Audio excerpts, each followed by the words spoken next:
एक महत्त्वाची घडामोड, घरगुती सिलेंडर 29 रुपयांनी महागलाय।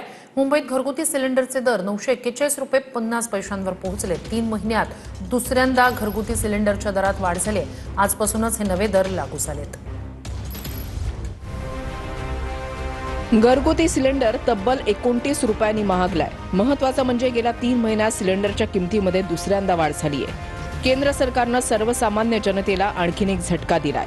मुंबईमध्ये घरगुती सिलेंडर आता 941 रुपये 50 पैशांना मिळणार आहे। आजपासून नवे दर लागू झाले। पेट्रोल, डिझेल, सीएनजी आणि व्यावसायिक सिलेंडरच्या दरामध्ये झालेल्या दरवाढीनंतर आता 14.2 किलोच्या सिलेंडरवर दरवाढ करण्यात आली आहे। सिलेंडरच्या दरामध्ये पुन्हा दरवाढ झाली आहे। यामुळे सामान्यांचं बजेट कोलमडणार आहे। एकदा महत्त्वाच्या शहरातील घरगुती सिलेंडरचे दर जाणून घेऊया। मुंबईमध्ये जुने दर 912 रुपये 50 पैसे, आता नवे दर 941 रुपये 50 पैसे। दिल्लीमध्ये जुने दर 913 रुपये, नवे दर 942 रुपये। कोलकाता जुने दर 939 रुपये, नवे दर 968 रुपये।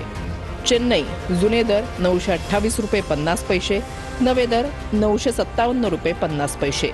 भोपाळ जुने दर 918 रुपये 50 पैसे, नवे दर 947 रुपये 50 पैसे।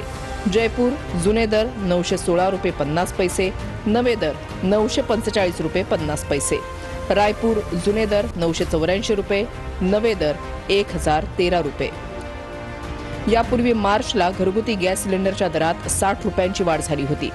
महागाईमुळे सामान्य आधीच मेटाकुटीला आलाय, त्यात सिलेंडर दरवाढीमुळे सर्वसामान्यांच्या अडचणीत आणखीनच भर पडली आहे। आगामी काळात घरगुती गॅस सिलेंडरचे भाव आणखी वाढण्याची भीती व्यक्त केली जाते।